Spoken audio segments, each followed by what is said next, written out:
Hello, everyone, and welcome to another episode of our podcast, Adoption and Beyond. My name is Nicole Fowler. I'm the Director of Social Services at Adoptions from the Heart and the co-host of this podcast. Hi, everyone. My name is Elise White, Social Service Program Manager at Adoptions from the Heart and the other co-host of this podcast. Today, we're going to be diving into a subject close to the hearts of many, infertility awareness and the journey towards adoption. As we acknowledge Infertility Awareness Week, it's crucial to shine a light on the struggles, challenges, and triumphs faced by individuals and couples and families navigating the complexities of infertility. From the emotional roller coaster of fertility treatments to the profound impact it has on relationships, careers, and mental well-being, infertility is a deeply personal journey that often goes unspoken. Join us as we engage in candid conversations and share personal stories of 3 different families who experienced infertility and decided to move into adoption. Our first guests today are Marie and Mike. They are prospective adoptive family working with the AFTH CPA office.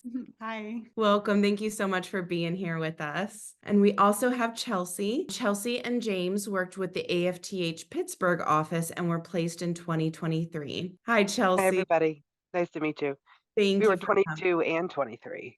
22 and 23. Okay, Yes, so lots of ma'am. experience to share with us today. Thank you so much for being here. And finally, we have Sheila. Sheila is an adoptive mother through international adoption and is also a social worker here at AFTH's Wynwood office. Welcome, Sheila. Thanks for coming today. Thanks for having me.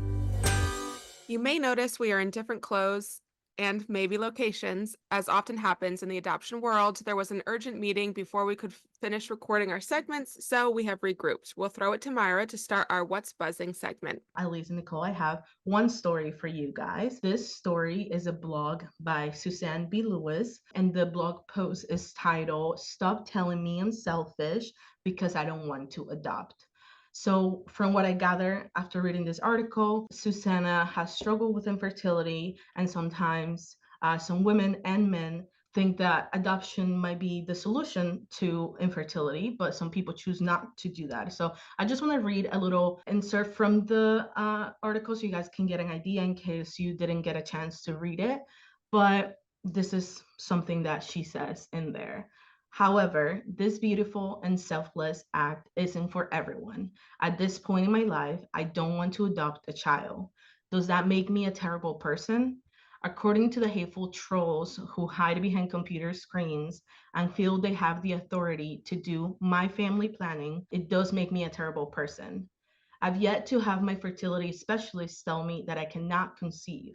I'm healthy, my husband's sperms are fine little swimmers, and all of my ultrasounds, blood work, and tests have shown that there is no medical reason why I cannot carry a child to term." So my question to you ladies is, do you agree with what people say that, you have to go into adoption if you're struggling with infertility? Is adoption the next option or the next step that someone has to take? Do you think it is a solution for families who struggle with infertility?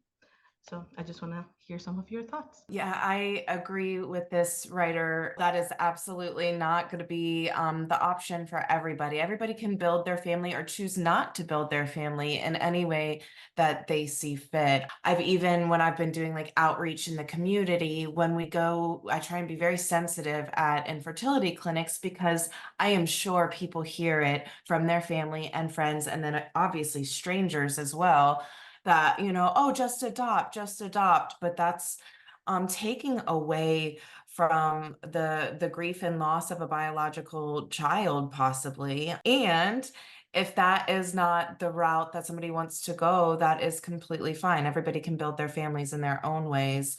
And then even if they did choose to go through adoption, it's a completely huge, big process that other people will have things to say about too. So I just think anyone posting online in a public setting can get a lot of backlash, judgment from people who are behind a computer screen, behind a keyboard. And I would just be mindful of that unfortunate reality of posting online too. Yeah, I agree, Nicole, completely. I think adoption is one of many options or solutions to infertility. It's not the option or the solution. And what looks like the solution for one person may not be for somebody else. And I think it's really important too. It sounds like this individual has done that, to look within yourself and say, is adoption the right option for me? Yes, maybe I want a family, but I don't feel called to adoption. I don't feel like that's the route for me to take. Well, that's really insightful then. And we don't want people adopting that feel like it's not option A for them. And of course, we have families that come to us all the time that have gone through infertility, and that was option A. But then adoption becomes option A. So it should never always be your backup plan. When you're ready to adopt, you should go into it wholeheartedly saying, this is now my plan A. And that's really important, and why we evaluate our families to make sure that they've really done the processing that is really needed after going through and experiencing infertility. Right. And I also want to point out too that they talk about selflessness as an act for an adoptive parent. And sometimes that language, adoption, once you go into adoption, if you choose to go through adoption, there are so many different ways to adopt.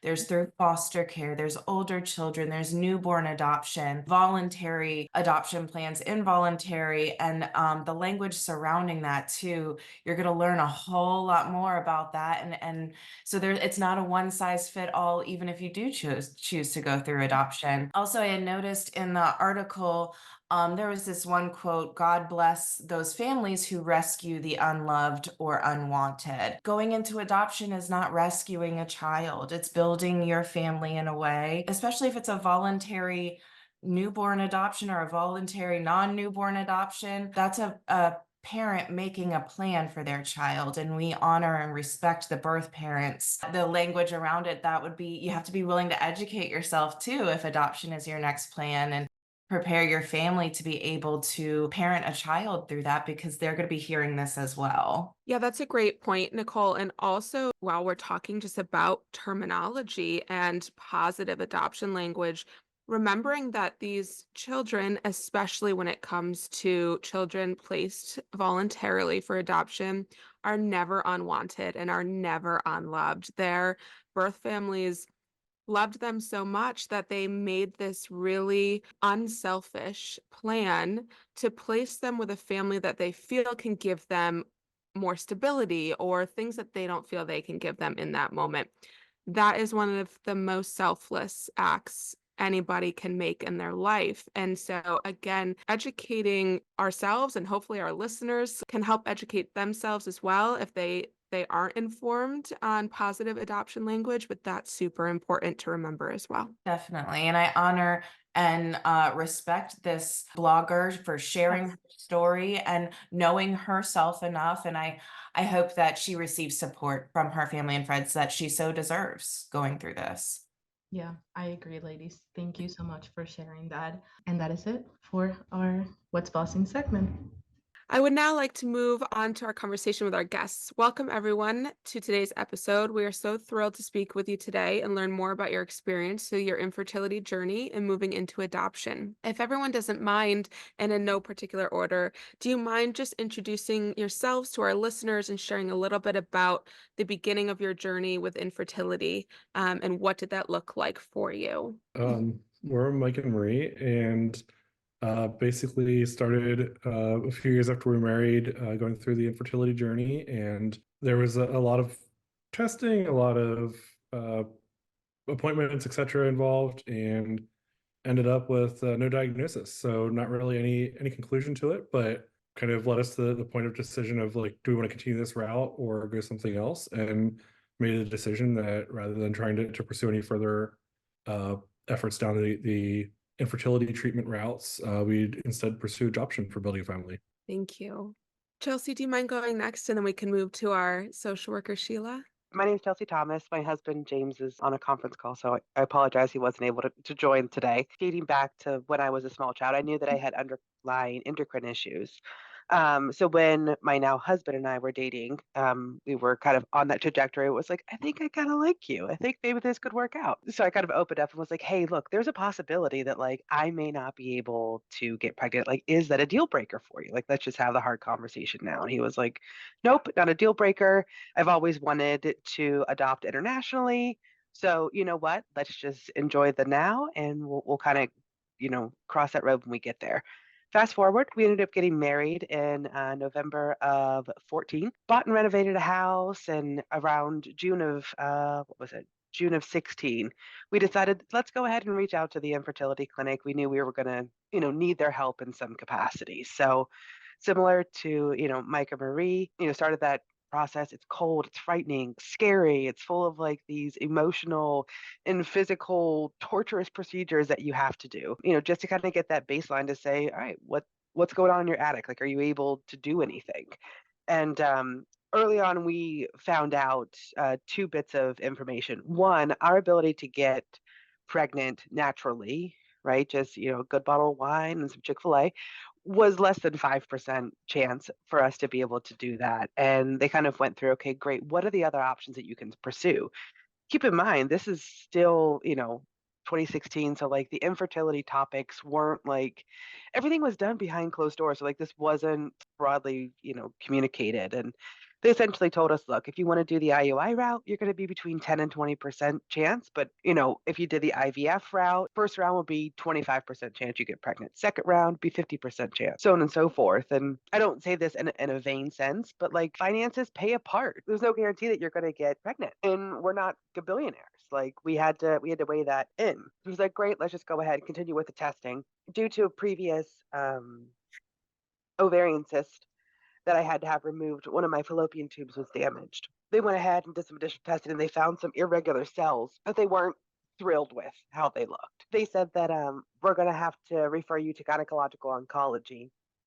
We're not thrilled with how these look, and we'll see you whenever they release you back. So we go to gynecological oncology, which is more frightening than the infertility clinic.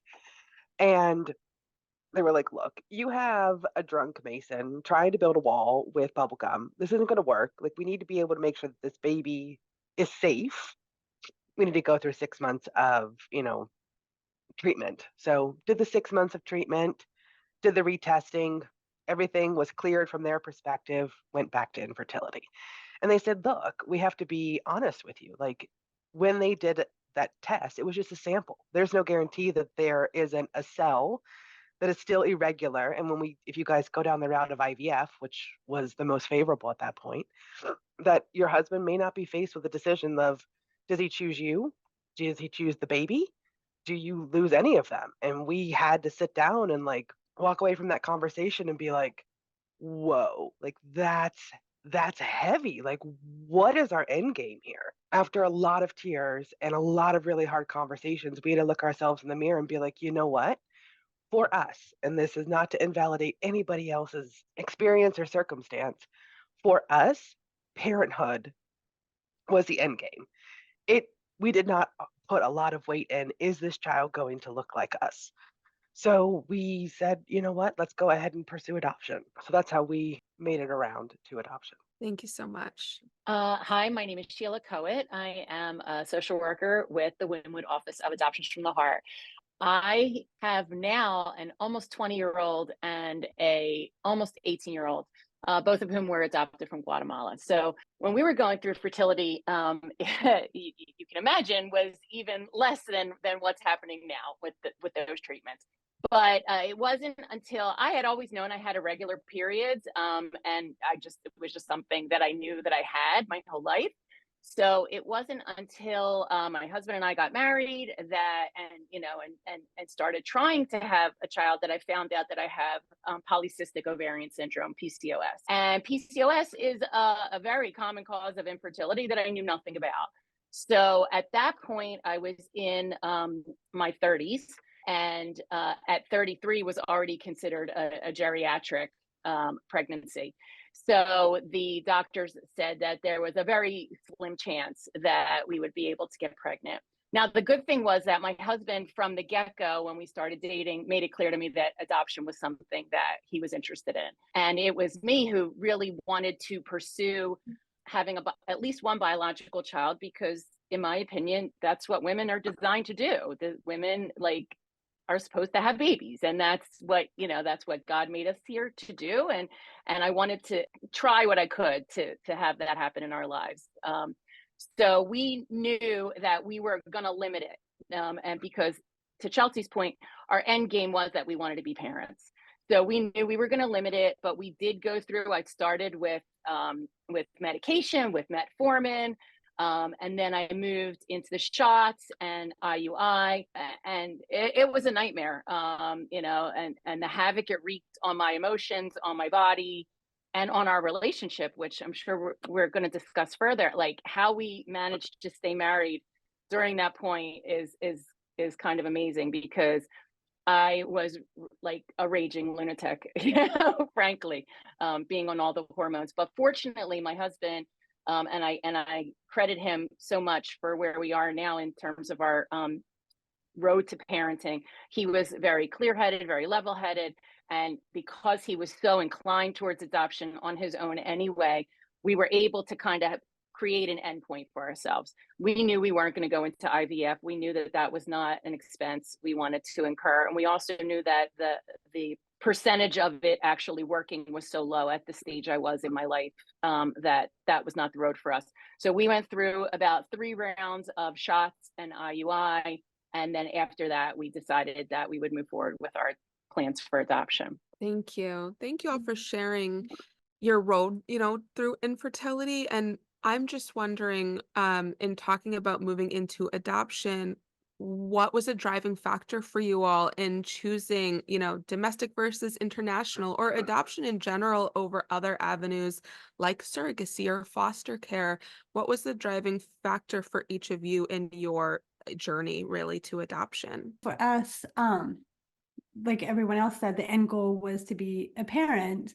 So that was our driving factor for adopting over foster care, because foster care is really there for reunification. And if that is not possible, then maybe adoption might be brought up. But for us, we didn't feel comfortable pursuing like foster with the intent to adopt through that, when that's not really that's not what foster care is really there for as their main goal. So our main goal was to become parents, and that's why we chose adoption. And really, domestic adoption was just, we wanted it to be an open adoption, and that's a lot harder to do, I guess, if it's international. That was kind of a driving factor for us, even just with finding Adoption from the Heart, because it is a local agency. We knew that most likely the child's birth family would be closer and visits would be easier.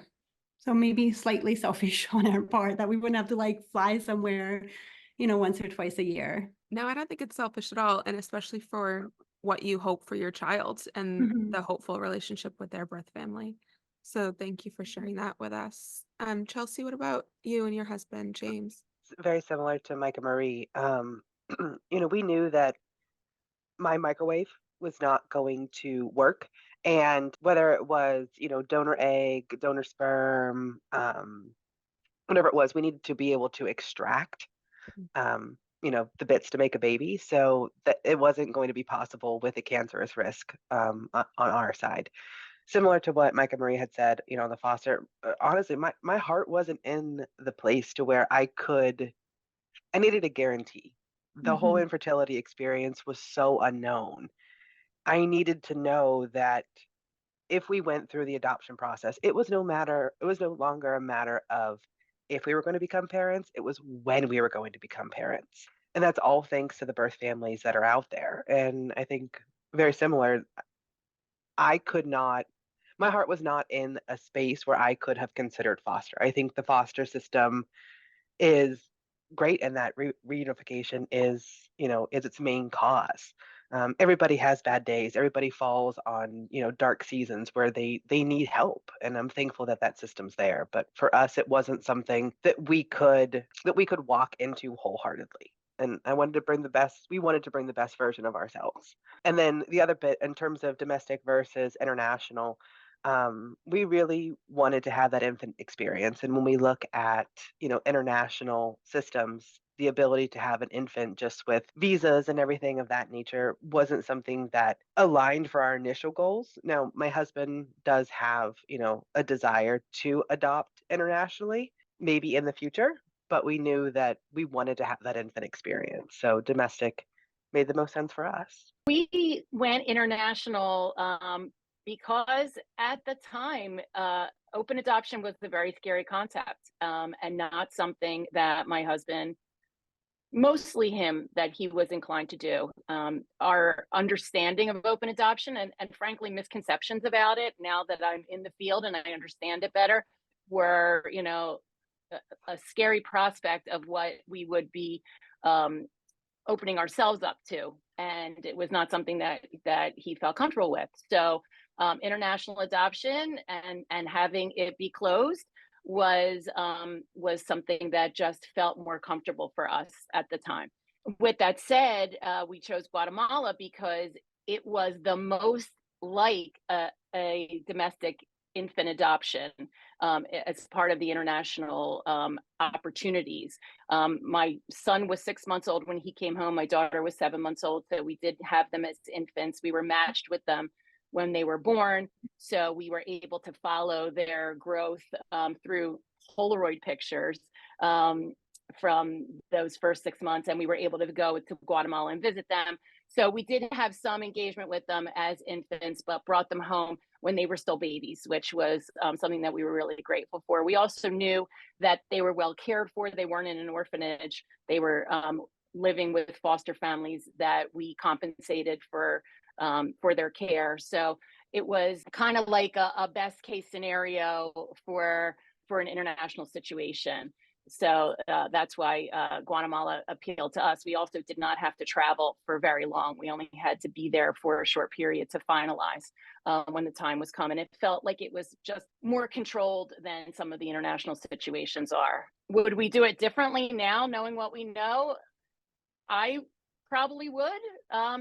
I can't say that he would, but I certainly would, because now that my children are older and they're teens and we've gone through some rough times with them dealing with issues related to adoption, I think that having openness would have really been something beneficial to them. And whether they knew it or not, I know that now. And now they're at an age where they're still not interested in going back to Guatemala or finding their families. But I think if that had been a part of their experience, it might have helped to overcome some things that my son in particular went through during adolescence. So yes, I likely would do things differently if I were faced with the decision now. Thank you so much, all of you, for sharing these vulnerable moments in your life. And it's just a testament to the ties that bind us through adoption, and then also the differences for every family. We know that grief is an important piece that sometimes gets overlooked when talking about infertility and adoption and how it affects oneself, your relationships, and your families. What has your grief process been like, and what were some of the coping mechanisms you used throughout your journey to help you? And how have you discussed the gains and losses that come through infertility and also through adoption? So I think, when we were faced with the initial kind of fork in the road, I guess, is, where do we go from here? It probably took my husband and I, well, okay. So we are type A people, just kind of go, go, go. So we found out in like December about this news that we were going to have to, choose a fork in the road. We're going left, we going right. We ended up getting in contact with a local agency, not Adoptions from the Heart, to pursue infant adoption. Started down that path. And it was pretty early on that our social worker at the time, we hadn't even done a home study, right? This is just like the informational, like open house kind of thing. Met with a social worker and he was like, hold on a second, I have to be honest with you. He goes, I've been doing this a really long time. And if we move forward with the home study and you guys are on the books waiting, like if we place a baby between you guys, it's going to be a ticking time bomb. You have not grieved. You need to understand, like, the weight of what has been placed in your lap. Like, yes, we understand what you're saying. You're saying all the right buzzwords. You want to, parent, you want to be a parent at the end of this, but like, you have to acknowledge the fact that this baby is not going to look like you or your husband, and your extended family need to go through that grieving process.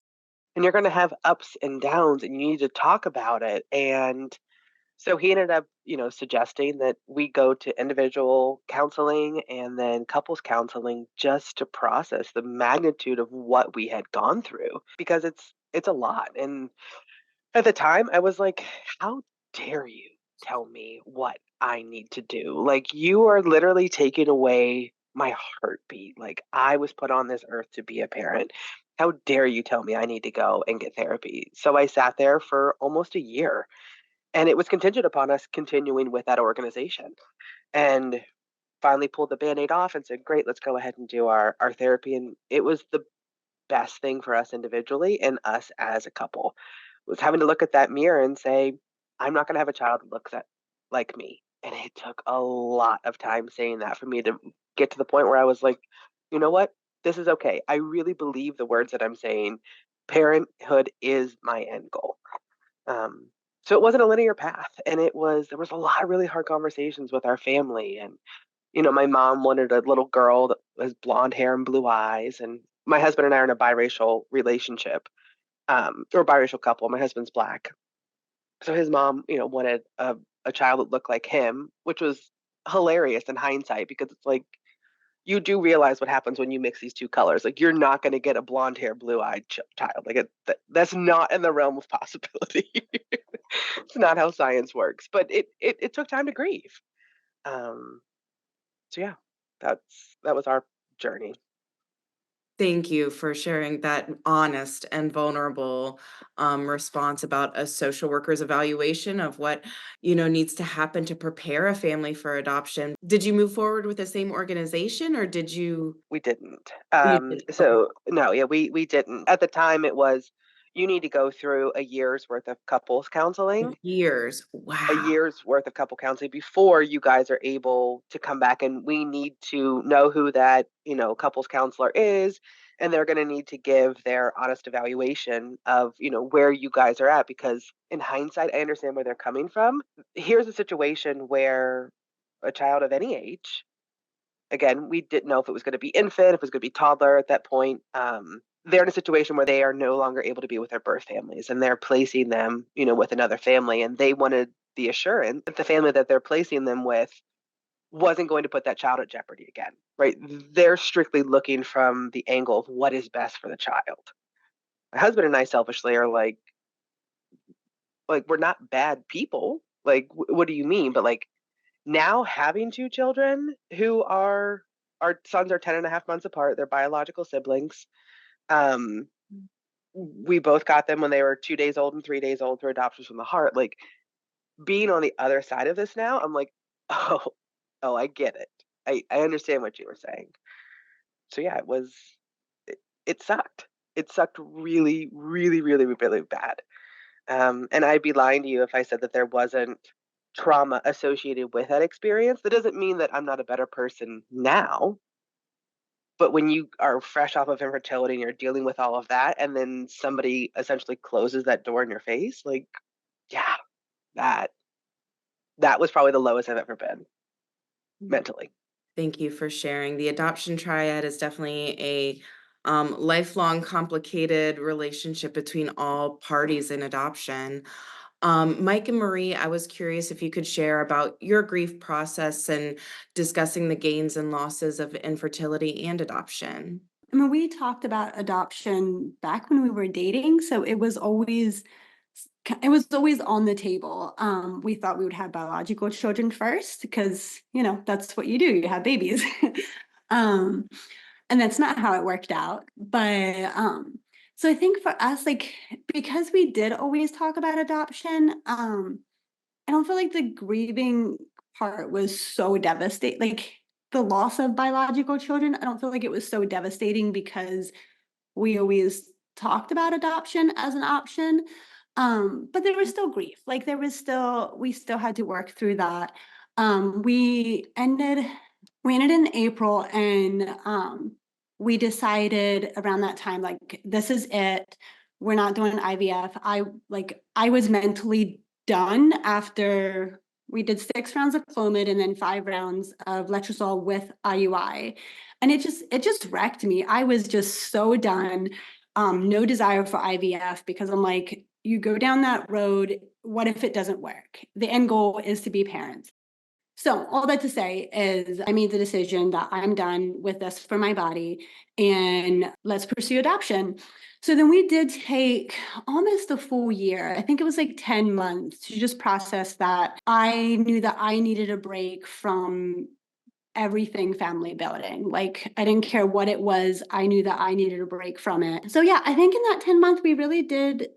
I mean, it, do you think, like, it was so long ago. I know for me it was hard. It was harder for me to let the idea of like having a little Michael go than having a little me, like Marie, go. It's like that was kind of hard. But it doesn't really matter. Like, in the end, it doesn't matter if your child looks like you or not. You could have a biological child that looks nothing like either one of you. You're not guaranteed that, even if you have a biological child.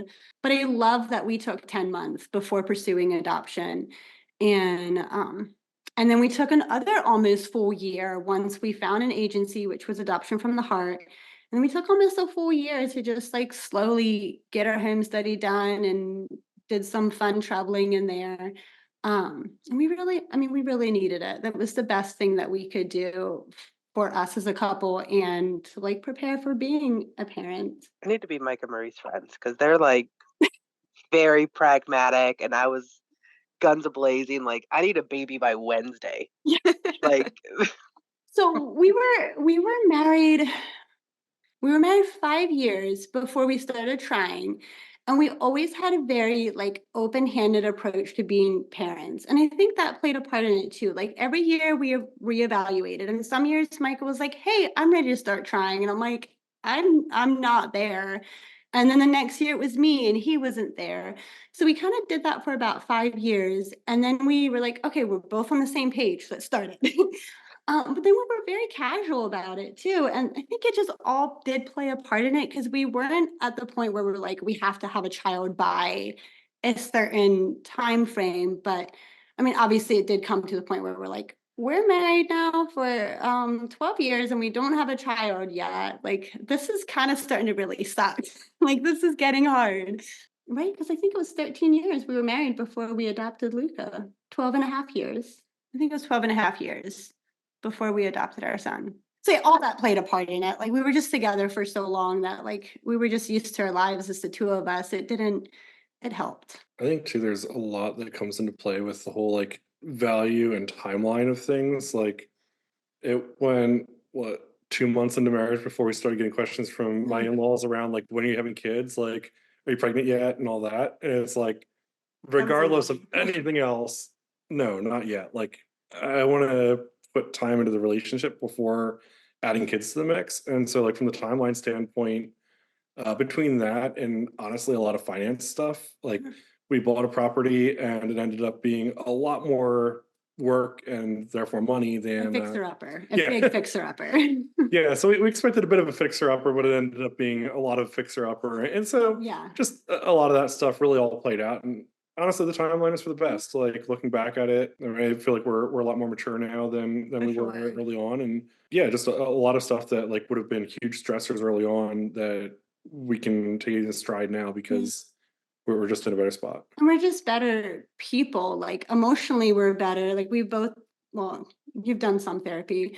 I've done extensive therapy. And I'm really grateful for that, because I'm grateful that I did that before we had a child, because I know for me, like, I'm a better mom because it went 12 years. I'm a better mom because I did extensive trauma therapy. Like, I know I wouldn't be the mom that I want to be, that I am, if we would have gotten pregnant when, we started trying when we were 10 years ago now. Yeah, 10 years ago we started trying. So I'm really grateful, like, not for the hardships, but I'm just grateful for the growth that the hardships like kind of forced us to grow. Like we had that choice, like grow in this, like grow together, grow as an individual, or like go down this path where you fall apart, and like you fall apart as a couple and you fall apart individually. And I'm really grateful that we chose to just like grow together and grow stronger, and we're better parents because of that. Yeah, I agree with that. If the me now would have been able to go back and tell the me and hanging up infertility treatment that you're going to go through a girlfriend, but you're going to make it out on the other end and it's going to be okay. And you're going to have that family that you want. I would have laughed in your face because in that moment, it didn't seem possible. Like, how do you go from your lowest low to your highest high? And Adoptions from the Heart gave us that. And I did a lot of hard work, just like Marie, you do a lot of the hard work, but like, I would not change our circumstance for anything. I am so thankful that our boys are in our lives. And ironic, our children look identical, like a dead split between us. Like even our church family's like, hold on a second, these children are adopted? It's like, yeah, they absolutely were. So it works out. That's amazing. So I didn't grieve at all. And I, like Chelsea, very type A, didn't give myself a chance. I wanted a baby.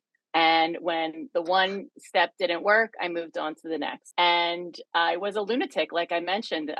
You talked about Clomid. I did Clomid multiple rounds. I did the IUI. I was hyped up on a lot of hormones. And my biological clock was ticking like this, if you know my cousin Vinny reference. But again, I come back to my husband being more grounded. He knew he wanted to adopt because we both have, one of the reasons we both have mental health issues in our family. And he was very happy that he wasn't going to be passing on some of the junk that we have in our histories onto a child. And he's like, and if a child that we bring into our lives has their own issues, that's fine, because I didn't inflict it on them. So that was kind of like his approach to it. So he was very comfortable with making the move to adoption. Like I said, it was something that was always on his heart and his mind. I didn't give myself a chance to grieve. I went from one to the next, and because I wanted a baby. And now retrospectively, I've said here in the office, I really need to find my social worker and apologize. I was dealing with a foreign country. I was dealing with another language. I was dealing with a oh yeah, in a minute, man, in a minute, the culture of the Guatemalan government, the Guatemalan culture was not like our American culture. I want it right now, so everything kind of took longer than I would have liked. And retrospectively, it didn't take that long at all. We started the process, I think, in November, and were matched, I think, the following July, and then brought our son home the following January. So in the grand scheme of things, it was like 12, 14, 15 months, something like that, when I had my son. It didn't feel that way. Every day felt like an eternity. And maybe if I had taken a step back and kind of given myself a chance to process it, I wound up doing that grieving and processing probably more so as my kids got older. Probably and again, my son, like I mentioned, had some real issues in adolescence that we dealt with, that led me down this path to becoming an adoption social worker. So I think it was at that point where I started doing some real grieving, just that being reminded that there was a birth mother out there, birth parents out there that didn't get to see how amazing their children were. That kind of was grief for me. And just that I couldn't answer some of the issues that they were dealing with. My kids are Hispanic kids living in a white community, and they're Jewish. None of that came into mind until my son started having some issues about 8 or 9 years ago. That's when some of the grief of the decision and of the process really started to strike me. Like, okay, there's stuff that, as much as I love my kids and as hard as I'm trying to be a good parent, there's things that I'm missing that have to do with this piece of this adoption piece that we're learning and growing from now. So one of another piece about the grief that I was not expecting. So we are waiting to adopt again. Like we're like actively waiting. And a couple weeks ago, I just kind of started feeling this like grief about the age gap between like Luca, because he's going to be 3 in June, and whenever the next child is going to come along. And it's not like overwhelming grief, but I'm like, oh, like I need to sit with this for a minute, because this is not what I expected like this to look like. Like in my mind, I'm always like, we're going to have a child and then, keep the age gap small, like it just biologically, like I'm not even talking about adoption, but just like, I just always like pictured our kids being closer together so they could grow up as best friends and all this stuff. So a couple weeks ago, it just kind of hit me. I'm like, oh man, like I did not expect this. Like this is not something I thought about. Like I need to sit with this like whole other part of grief and adoption and infertility, because like I can't just be like, hey, we're ready. Like let's have a baby. Like let's plan out that our kids are going to be 2 years apart, or whatever that looks like. And it's okay. It's just allowing like recognizing that I'm having these feelings, sit with it, process it, and then like, release it, because I can't do anything about it. So I can, just work on that. And anyway, so anyone that is on a timeline, I, kind of feel that a little bit. Yeah, I definitely echo what Maria's saying, because I think, again, type A, we were like, okay, we got placed with our son. So we went live in November of 21. And then we, got the emails from Doctors of the Heart, waiting the process, couple, that didn't pan out. We got our son in April of 22. And we were like, okay, whenever he turns 2, we're going to go back to Doctors of the Heart. We're going to, we will be in control of this, right? Not to mention, Chelsea, like, look at all the control you didn't have, but fine, whatever. I'm a project manager. I had this all figured out, right? It was going to be perfect. Lo and behold, we're getting ready to finalize our first adoption, or our first son's adoption. We're having a family day. And I get a phone call. Like, we were going to be finalizing on that Wednesday. So we're out of the Children's Museum, and I get a phone call from Joan, our social worker. And so they're like, oh my gosh, like what's going on? Like, is she just checking to make sure that like we have our outfits picked out, like all the paperwork signed? Like, what does she need? She goes, are you sitting down? I go, no. What do you mean? And she goes, well, birth mom ended up having a baby brother yesterday, and she'd like you guys to parent. This is a Sunday. He was born less than 24 hours prior. I'm in the middle of the Children's Museum, and I'm literally hyperventilating. If anybody knows Pittsburgh, I will take you to the exact spot where I'm having a midlife crisis. And we rallied and made it happen and picked baby brother up from the hospital on Monday and walked into the courtroom. And the judge was like, hold on, I thought this was from one baby. We're like, we'll be back for the next one next year. So juxtaposition to Mike and Marie, no, you're not in control of this timeline at all. But like, just like everything else, it happens for a reason. So our boys are 10 and a half months apart. We would like one more. We'll see if that actually happens. So it is time now for Ask Anything segment. In this segment is when we answer a question from our audience. So thank you everyone who submitted questions. If you want your question to be answered in the future, just make sure that you leave us a message or a comment on our YouTube channel. You could also go to our Instagram page at Adoptions from the Heart and submit your questions there. And then sometimes we also have, during our stories, we put in question boxes where you could submit your questions as well. So this question today comes from Christina. Christina says, I am struggling with infertility and adoption is looking like it can be an option for our family. As adoption social workers, how long do you think a person should wait after going through their infertility journey before they start looking into adoption? Years and years ago, before I had too much experience in adoption, I would say, when you're done grieving. And just we had a previous podcast with Jen Oglesby, an LCSW counselor, who explained that grief is never fully done. You're going to, move through next chapters of your life. So while you're in the thick of grieving the loss of fertility or a biological child, that probably wouldn't be the right time to start start the adoption process, but taking your time. And when adoption, like Elise had said earlier, becomes plan A for your family. Yeah, there's certainly no magic number, and it's going to be different for everybody.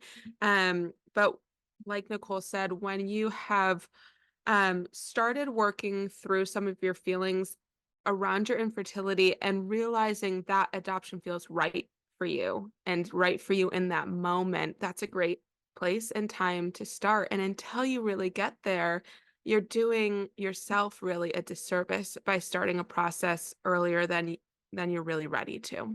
Chelsea, she brought up that, you know, she went to an adoption agency and they told her, you need to do this and this and this to be able to go into adoption. What are some of the things that you guys say to your clients if they come to you and they have just gone through infertility? What are some of the advice that you give them?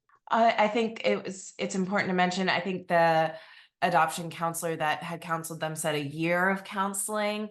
And that seems to be a lot, and you can't put a time frame on something like that. However, if somebody is going through the home study process and doesn't seem to really understand that adoption is a different path to grow your family, or if there might be, infertility can cause severe strain on a relationship as well. And so there have been times where I've requested counseling, extra counseling that I can't give with the field that I'm in.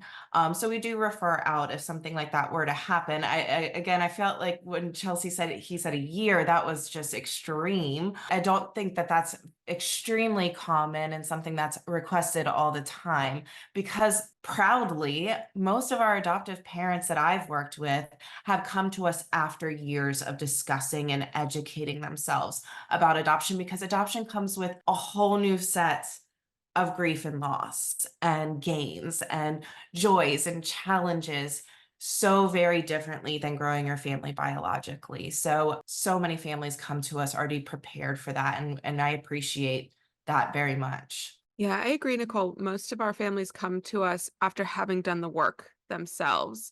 But if they haven't, like Nicole said, we do recommend counseling and therapy. We're pro therapy. We love therapy. Everybody at some point in their life could probably benefit from a little bit of therapy. But certainly putting a timeline on it is not something we would ever do. So yes, like Chelsea mentioned, they told her a year. I'm not sure how they came up with that number. We would never give a timeline for that. You work through therapy, some people more quickly, some people more slowly. And again, it really has to be personalized. And in just saying, we really feel strongly that you need to work through maybe your grief and loss a little bit more. Can you please seek counseling before we continue moving forward? And just go from there and reevaluate and reevaluate and reevaluate, instead of just putting sort of an abstract timeline on something like that. Great point. And because I want to mention that this is all in protection of children that are being placed for adoption. So it's not ever meant to be punitive or negative. It's to make sure everybody's on the same page about the joys and challenges that come along with adoption. Thank you, ladies. Well said. So now we're going to get back to our conversation. Sheila and Chelsea have adopted twice, and now Mike and Marie are going through their process of adopting a second time. I am thinking, as everybody's talking about all of the stereotypical responses you'll get throughout infertility, adopting a first child, and then adopting a second child and beyond. So things like, well, now that the pressure is off of you, you'll probably get pregnant when you start the adoption process, things like that. What were some things that you heard that were not helpful to you during your journey, and how have you been able to teach your support systems about what is helpful through infertility and adoption? I mean, we definitely heard when you adopt, you'll get pregnant. We heard that a lot, which is funny because we're like, no, we actually don't want to get pregnant now. So we don't want that to happen. So we heard that a lot. So that was funny, but also like not helpful. And also it can set up this expectation of like, oh, just adopt so you get pregnant. So it's like the adoption can become like the medication to become pregnant, which I think is really unhealthy. But now it's going into the second adoption. It's like, oh, well, it'll be easy because you already have a child. You won't, like, the wait won't be as hard. And I think that's one of the reasons why I was like, oh yeah, well, that makes sense. And I didn't process, actually, it could be hard because I'm not going to be in control of this age gap, that I never thought I would have. So for us, where we're at, that was the advice that was not helpful, because it is hard. Like, anytime you wait for something that you have, even if you know the timeline and you're just waiting, it's hard. I don't care if you have 1 kid or 3 kids and you're waiting for your 4th child that you desperately want and it's not happening. It's still going to be hard. I mean, granted, I will say holidays are easier, like Mother's Day. I'm not crying because, like, I have a child. So yes, that part is easier.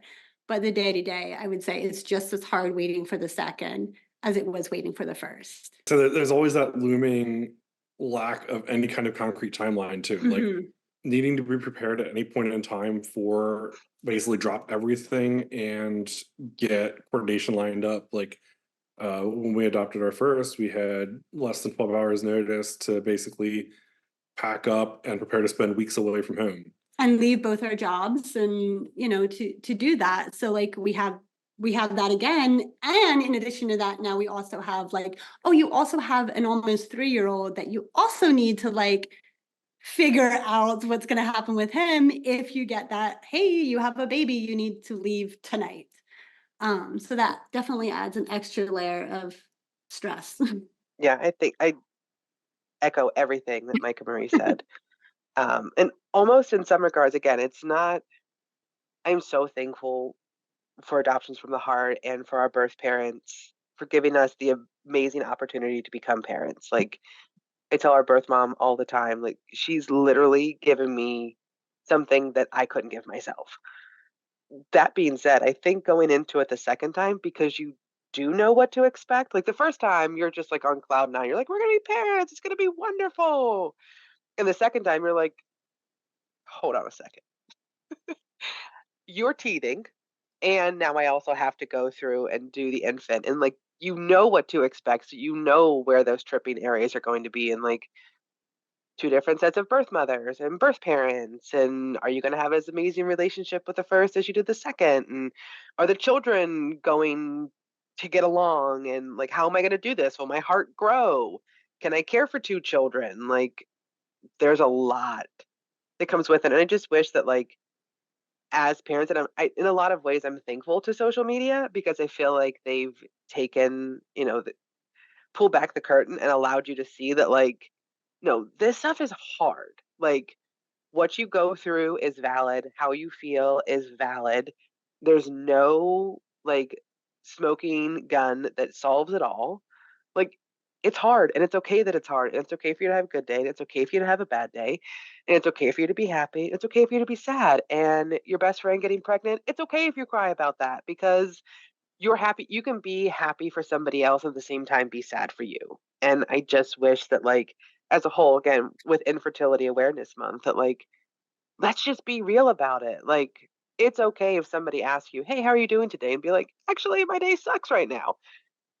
And I think it would just help with the healing process, because it's for so long, to what Sheila said and to what Marie said, like, it has been ingrained in us as females that, like, our job is to reproduce, our job is to be mothers, our job is to care for the house. That's just what was taught to us. And when you're not able to do that, like, you feel less than, and then you have to grieve in private, and that's even worse.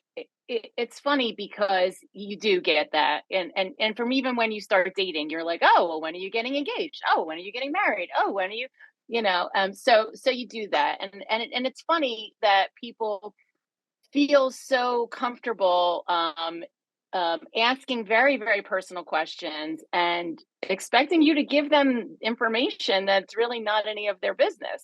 So I remember walking into I had my son at the time, and I'm in a doctor's office, and the nurse and the doctor's office is like, oh, why did you have to adopt? And I'm like, oh, okay. But you do find yourself answering questions that really nobody would ask anybody else if you were on a normal trajectory. So that kind of causes you, at least in the beginning, or when you're waiting, to be consistently and constantly reminded that you didn't accomplish what you were hoping to accomplish biologically and according to plan, first and foremost, and that you have to do something different, and that this thing that is different is very different and has so many nuances and so many aspects to it, and it just kind of reopens, and I don't want to call it a wound, but it just reopens that clam. I don't know, like you're prying open something all the time for a long time, and you have to just kind of be okay with learning how to say, no, you don't have to know all my stuff. But one of the things, and especially when your children are of a different race than you, it's very public that people know all your stuff. If not the minute details, they certainly know that your child came to you in a different way. And so again, when I come back to, they feel like they have a right to ask you questions that open up that clam. I'm going to use that reference now, that just keep opening that clam shell at different times, and you have to kind of revisit different feelings at different times. So, it's an ongoing process. And the issues that we face in adoption, us as the adoptive parents, the birth parents, and the adoptees themselves, we all face these issues throughout the course of our engagement in our lives with each other at different times and in different ways. And so we have to constantly come back and process something in some capacity. So it's just really important to know that it's not just going to, once you get that baby, it's not going to be like, okay, I have my baby now, I get to move on with my life. No, there's going to be constantly something that has to be processed throughout the course of life. And the sooner you acknowledge that and get okay with it, the easier it will be each time you're faced with whatever it is that you have to work through at that time. I think it's so interesting. Curiosity always gets the best of people, and they then ask questions that are often inappropriate without meaning to be. So I'm wondering if you all have advice maybe for anybody that's listening, that's a friend or a family member of somebody A, struggling with infertility, B, starting to go through the adoption process. What are ways that they can support their loved ones? And maybe it's as simple as not asking invasive questions, but in thinking about the way that your friends and families maybe supported you all, what did you find helpful or beneficial? I think for me, just acknowledge it, acknowledge the elephant in the room. Like, whether it is the infertility aspect, whether it is the uncomfortable season of waiting, like those who you allow in your inner circle, right? Be behind your white picket fence, be real with them. Those who aren't welcome in your picket fence, if you will, like, bye. I mean, it really is as simple as that. It's hard enough to go through it whether you're an individual, whether you're a couple going through it. That's hard enough. There's enough awkward silence, but just someone being like, "I see you, I hear you." I know something that like helped for me when I was going through not so much the infertility piece of it, but like the waiting season. Anytime that I had a bad day, I would go and I would procure something for the baby, whether it was a song on a playlist, whether it was an outfit or a blanket or adding an item to the registry or thinking about a core memory, like we're going to go on this trip or we're going to go apple picking or whatever it was. And fast forward when that child was there and I pulled that item out, the juxtaposition there was for me really healing and really beautiful to know that on a day when I was low, I'm now sharing that on my day where I'm high, and both are beautiful and both can hold space. I think that's a great idea. I also think, it's important to make sure you have people who get it. So that's why like connecting with others in the adoption community is really, really, really important. I had a friend who was going through infertility at the same time that I was. And she kind of happened into adoption, very long story, but she kind of happened into adoption. And then she was able to have a biological child, but it was good that we were going through it at the same time and we were able to be there for each other, because people who aren't going through it, they don't get it. They just don't get it. And one of the hardest things, it's like, everywhere I went, everybody was pregnant. No matter where I went, everybody was pregnant. It's one of those things that you don't notice that until it's, something that you're dealing with, and then then you notice it all around you. So having other people, and that's where, like, I know in our agency, our support groups are really something that families benefit so much from, just having other people that they can engage with who are on the same page, and that they can be honest and vulnerable with, because it's hard to be that raw with, the greater community. Hopefully you have close people in your life that you can be that raw with. And if you have a partner, hopefully that person is really the ultimate person that you can be that true with this. But it's helpful to have somebody who gets it from the same place. And I also think it's really helpful to just kind of prepare yourself with how you will respond to things, and knowing that here's how I'm going to respond to the cashier who asks a question, or the doctor in the nurse's office who asks a question. Am I going to just ignore it and walk away, or am I going to take an opportunity to educate people? That's usually my path is an advocate and an educator. So I'm comfortable in that role, but not everybody is. So kind of figuring out for yourself what your comfort level is with sharing different things in different scenarios. Yeah, I think it's really important too to think about the fact that, like, you've gone through the process of education and understanding how this looks, and people, regardless of intent, they often mean well, will say dumb stuff, Mhm. and they'll ask dumb questions, and just realizing, like, all right, why are they doing this, and trying to frame it around, like, all right, they don't actually mean harm by it, they're just ignorant. And so trying to take that path of, like, do you just let it blow off, do you try to educate, etc., is definitely a really good thing to think about ahead of time. Yeah.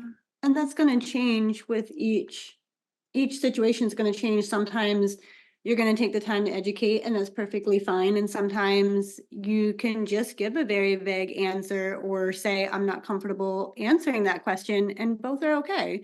I think, like, you never need to feel like you need to tell everything. Just because somebody asks you a personal question doesn't mean that you need to give them all the details of, like, your infertility diagnosis, and that's not information that you need to feel obligated to give. I know that's something that for a little bit I felt obligated to give, and I realized it was causing me more harm to, like, continuously, like, drudge up stuff where it's like, generally speaking, people don't give their personal medical information, and this is my personal medical information. I don't need to give it unless I want to give it, unless I feel comfortable giving it, or I want to take a time to educate. But sometimes, like, you're just not in that mental space where you just want to talk about it, and so it's okay just to say whatever vague answer you want to give. It's okay. Mike, you like took the words that I used like right out of my mouth. So thank you in the way you were describing that. But making sure that you're very clear with your people in your world too, of like, don't bug us about this, or please respect our boundaries here, or, they're waiting too, and they're waiting for you, and they're excited about it, and they've been with you through whatever the journey was. They're also excited, but they need to understand that their level of how they're feeling is magnified and multiplied a millionfold for how we're feeling. So every day that we're waiting, or every day that we have to, do whatever we have to do to get to that point is eons compared to how long they're waiting. So you just need to make sure they understand that their questions, while they're well-intentioned, most likely could be just adding burden. One of the questions that I get a lot is, have you heard anything yet? And I'm like, you'll know when we do, and I hear that a lot. Have you heard anything yet? Have you heard any updates? I'm like, I haven't quite exactly figured out what I need to respond to that, because I'm like, well, I mean, like, the update would be we have a baby, which you know. So I need to figure out how to actually, like, respond to that. I just say no, like, we haven't heard anything. Because I don't really know how to respond other than, no, we haven't heard anything. But it went from, like, are you pregnant yet? Like, when are you gonna get pregnant, to now, But it is Yeah. not like they're not meaning to, like, add burden. And I know that is just, sometimes it does add a little bit of a burden where I'm like, man, I wasn't thinking about waiting. No, it's a good point, and sometimes, like you said, it's as easy as saying, "When we know, you'll know," and that's it, and no need to keep asking. We'll give an update when there is one.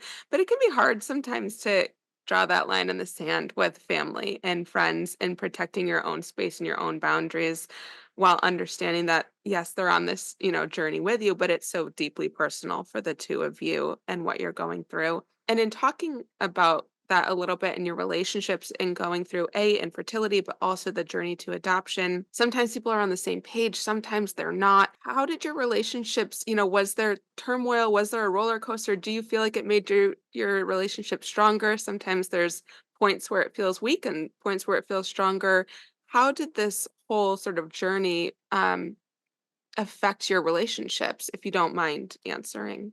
The hormone treatment was definitely Big the thumbs down. roughest part of it. Like, Oof.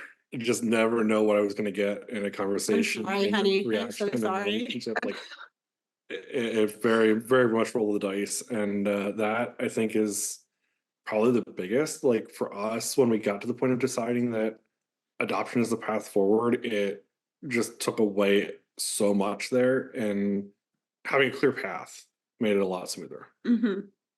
Yeah, that was rough. Those hormones, man, they jack you up so hard. They're literally the worst. It's hard to not feel like yourself. Yeah, right, exactly. Like I never knew how I was gonna felt on a day-to-day, moment to moment. So I can't eat like Yeah, the poor husbands. and a lot of the stuff is kind of amplifications of natural hormones, but also like timeline of things. Oftentimes pregnancy does have a more kind of finite timeline, and so like, kind of based off a start and an end of gestation periods, there's going to be some semblance, and there's going to be some variance in some extreme cases, but by and large you're looking at plus minus 9 months. And fertility treatment, that can be years. And And thousands of dollars, tens of thousands. yeah, so like the timing of that compounding hormone imbalance over years is just a lot to deal with. Mhm. Yeah, I say all the time, I don't know how we stayed married. Like, if we made it through that, we can make it through pretty much anything, because I was a lunatic. I was absolutely a lunatic. And I'm grateful that my husband was patient and understanding and compassionate. And it was really rough, And then again, you add to it, that you're hyped and wanting this so badly, and every time I would go in and have doctor's appointments, and you're like on this edge, like, what's it going to be? Is there going to be something? Is there going to be, did it work? Did it this, and it's just, and then that letdown every month that it didn't work, nothing was viable or what have you, whatever it is, then you have to deal with that grief every month. And then they're like, okay, let's start it up again. As a bystander and the partner that having to watch the person they love struggle and suffer, like, it really does put a strain on your relationship. Just, they feel so helpless, that they can't do something to make it be okay. It's just such a roller coaster up and down of extremes that you have to go through. And then coming off the medication is another toll, Mhm. and trying to figure out when you are normal again. Like, am I back to myself? Yeah, to echo what Mike, Marie, and Sheila said, I think I remember at one point in the process, we were in between infertility and, meeting adoptions from the heart. My husband looks at me and goes, "That was literally the most difficult thing I've ever had to do. You mean the world to me." And the fact that innately, me as your husband, somebody who is seen as the provider, right? I mean, he has gender-based roles that are associated to him, that were instilled in him, that he has, that he feels he needs to fulfill. He goes, "No amount of money, no amount of hugs, no amount of doctors could solve what is wrong. I just have to sit here and watch you be in pain. Physically, mentally, emotionally, like, your body is betraying you. And there's nothing I can do to make it better or make it okay, or someone that I can tell you how I feel, because I don't. And I just have to sit there and watch you go through it." But I think in some ways, deciding to go through the adoption journey together, that was something, well, yes, still a roller coaster, still had the high highs, still had the low lows. It was something we went through together. And I agree with you, Sheila. I don't know. There are days I don't know why he's still married to me, but it's a miracle that we made it through as well. Because if it were not for that social worker telling us to go and get couples counseling, again, hindsight's 2020, I don't know that we would have been here, honestly. And I can't imagine, like, if we weren't together, like, would I still have pursued adoption? Would I still have my sons in my life? I don't know. So I probably should go and apologize to that social worker too. The other piece of it is, something that's so personal and so intimate with a couple becomes, a medical procedure, something that is regimented, something that is chronicled, something that is, it Yeah, has to don't be look done at at a me, certain don't touch time. me. Yep, you Yeah, can't. Like, you're gonna mess up my and it's levels, and it's yeah, yeah. And I remember we were away at a family function and we had to make arrangements because we had to make sure that we were together at that time on that day and we had to make special arrangements. And then everybody knew that we had to make special arrangements for this reason. So, and again, you talk about losing privacy and intimacy and connection. So there's, all of that you're dealing with and then trying to get that back after you've gone through all of that and not have it had been successful, not having something that was a result of it that you go, okay, well, at least we went through all that and we have a baby now, so you have to recover from all of that also and reconnect and re-engage and now take on this new very challenging, very emotionally charged, financially heavy burden. You have to kind of re-engage again with something that's another challenge and kind of get yourselves together. So it really does require the time and the opportunity to make sure that you're okay together to now work towards this next hurdle. I think the unifying bit in all of this is that all journeys to parenthood, whether it was a planned or unplanned or something you had to work years at, all journeys to parenthood are difficult. And everybody's journey in parenthood is difficult. Is it beautiful? Is it gorgeous? Absolutely. Is it worth it? Sure. But it's hard, man. And it's okay to admit that it's hard. Yeah, you all bring up such valid points. And I'm really curious, Sheila, if you don't mind, because you shared, of course, how personal the infertility, but also adoption process is. And as somebody that's experienced both and is now an adoption social worker, how do you feel like your life experiences sort of affect the work that you now do today? Like I said, I got into social work because as an adoptive parent, my child was struggling, my family was struggling, and I started doing a lot of research, just trying to understand what needed to happen to make some improvement for my family. And what I learned was adoption is looking very different now today than it did 5 years ago, 10 years ago, certainly almost 20 years ago when I was placed with my child, and how much the community has learned and how much the adoption world has evolved to recognizing the needs of the adoptee and what's involved. And I think to boast about adoptions from the heart a little bit, we're doing a really wonderful job to really ensure that we're thinking about the future of the person that baby will become as an adoptee and as an adult adoptee. So with that said, I was like, oh my gosh, like I need to share. I said earlier, like I tend to lean on my undergrad is in education. So I tend to be an educator, I tend to be an advocate.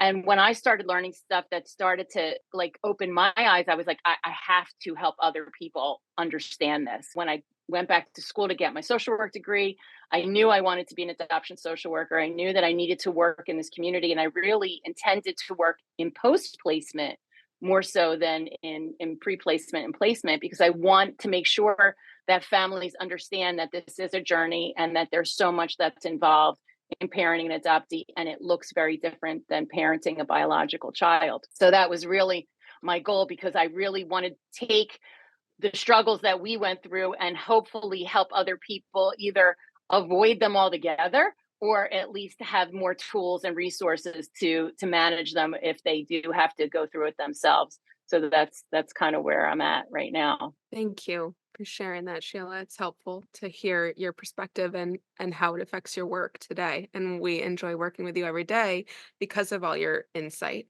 Yes, so helpful to have all of the adoption triad experiences, especially since your children have grown up with this. And so it's certainly different to start this process and the excitement of, okay, we're ready to adopt. And then baby, baby, baby, like we've all, that you've shared with us. And then what that process looks like for the next 18 to a lifetime. So thank you so much for everyone for sharing. We were wondering if you could give us any final tips or advice that you can share to any people who are going through infertilities, whether or not they're considering adoption or not. You're seen, you're heard, you're important, your experience matters, and you don't owe anybody. How you feel is how you feel, and it's valid. And I'm here, and reach out to me on social media. Social media is here. Adoptions from the Heart is here. Like, you're not alone, and you have a band of sisters out there who have also gone through this. Yeah, I'm gonna second that.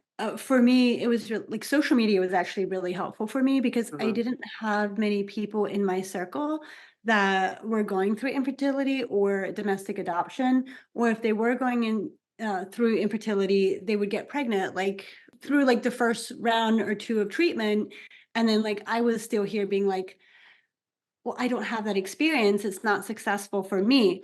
So social media was actually a really, really great tool for me to Mhm. connect with other people that were going through the same thing. And, initially it was infertility and then it morphed into adoption. And, and even if you don't end up adopting, it's okay if you choose to not adopt if you're going through infertility. It's okay to never have children if that's what you choose to do. You don't need to adopt just because you're going through infertility.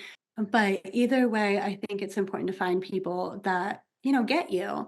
And I think that's where you're going to find a lot of support in that. And obviously family and friends, they're great too, but like finding that connection of somebody that just gets you and you don't have to explain everything, they just get you. That was so important for me.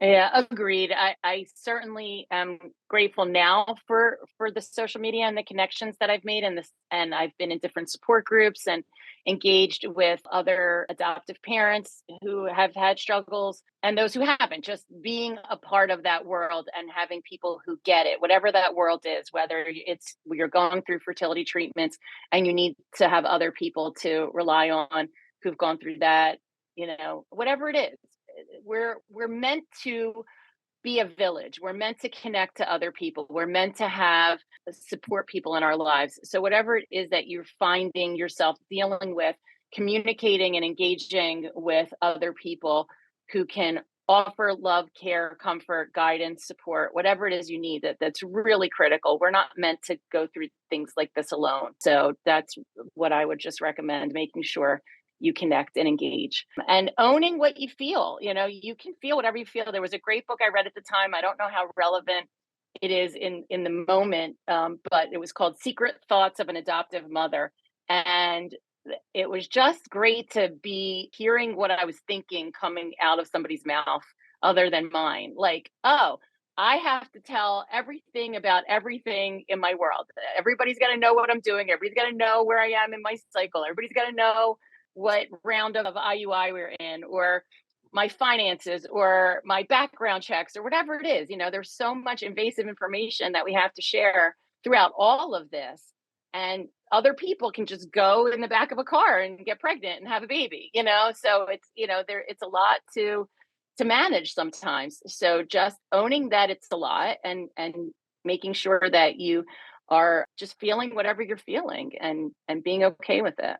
Yeah, that's the mark of a wonderful parent too. You're talking about sisterhood and villages and family, and that's all the things that you're going to provide to your children through as much openness in adoption as you can provide, whatever's in your control with that. Wrap around to everything. I really appreciate you all so much. Thank you for being here. I could talk to you all day, and I hope to talk to you all again soon because there's so much more I feel like we can delve into. We really, really appreciate you. And Mike and Marie, I've noticed your family because I knew you were a waiting family. We work in the profile list, Elise and I, a lot. And I recognize your name right right away. So please know we're all rooting for all of our families to get chosen at any time. And we've seen you, and I'm down here in Virginia. So Adoptions from the Heart does care about our families and want them all to be chosen, but appreciate your patience and sharing about your grief on a second time and that timeline being out of your control. I'm going to admit, as a social worker working on stuff, I have thought, oh, it's going to be easier for a second time family. They're so busy and they have so much going on, and taking care of a little one is a lot. All true, does not negate that this process is out of your control too. Mhm. And I just loved hearing all of your stories. And Chelsea, you're a wonderful storyteller. And Sheila, we love working with you. So I appreciate you all so much. That was such a great conversation with our guests today. I'm so appreciative of them sharing their stories. Elise, what was your main takeaway from the conversation? I think what really struck me was listening to the stories of each of the individuals that joined us yesterday and the ways in which their families and friends supported them, but also maybe be unintentionally made comments or said things that made the process harder for those individuals. And so for our listeners, I think that's an important takeaway. You may not be the individual going through this process. You may know somebody going through this process, and looking at yourself and the way that you're interacting with the people that you may know who are going through this process, and being mindful that you may be curious, but curiosity killed the cat. And we have to also keep in mind that this is a really hard and vulnerable process that not everybody wants to share all of the time. And so being really cognizant of the way that we're asking questions or asking for updates for people that are going through this process was certainly a takeaway that I had. Nicole, what about you? Well said.